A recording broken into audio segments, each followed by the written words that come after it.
Okay, so I was recently asked how I find dispersed camping spots. And I kind of laughed at him because the person who was asking me was my adventure motorcycle buddy, who I had ridden literally thousands of miles across public land. And that's my number one tip to finding dispersed camping spots, is to just get out there and explore, because your reasons for being out there and what kind of land you're going to be after and what's going to pull on your heart and you're going to want to target is going to be different by each person. There's millions of acres of land out there.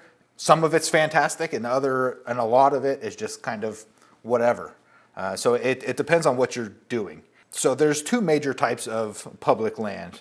There's the National Forest Service and the Bureau of Land Management land. So if you search for public land maps, you'll find that the majority of it is out in the west. And the green land is National Forest Service, and the golden colored land is the Bureau of Land Management.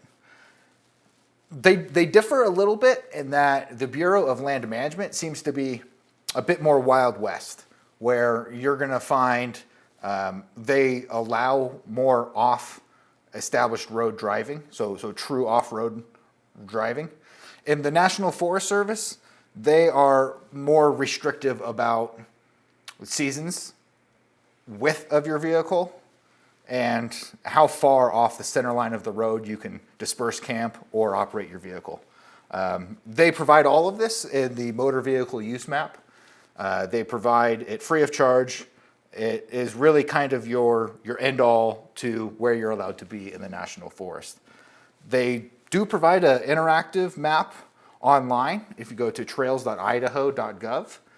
And what's really nice about this is if there's any washouts or road closures, you can be notified here. What I have when I'm out there is you can load these maps onto an application called Avenza Maps. What that does is it does an overlay of this map on your phone, so you can drop your pin and see exactly where you are on the motor vehicle use map. Obviously, one thing that I often use is Google, because I'm super used to it. So for example, I recently was going on an adventure trip to Yellow Pine, and I started out just by searching it in Google. And I noticed that on the south side of town, there was a bunch of National Forest Service.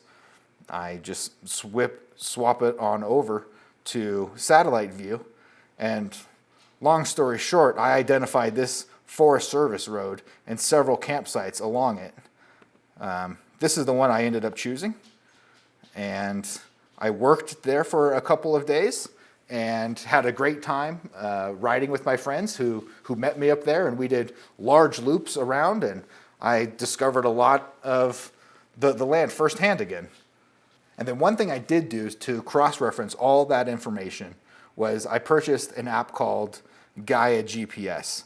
And this allows me to download these maps offline. It is a paid app, but I can download it to my cell phone, and it'll do several map overlays as well as GPS tracking and loading a track to follow. But what's neat about it is there's these hidden layers that I can add. So I was able to show the wildfire map, a map of all the wildfires, all their smoke. Looks like there actually is a little bit of smoke over here in Enterprise. But what's also super neat is that motor vehicle use map from the U.S. Forest Service is also here. So if I zoom in, I can see the roads that I'm actually allowed to travel on. And this is really convenient because Google Maps will put like some game trails out there. And if you ask for directions, it'll even route you along it. So you really want to be careful and use the motor vehicle use map information from the U.S. Forest Service to navigate around.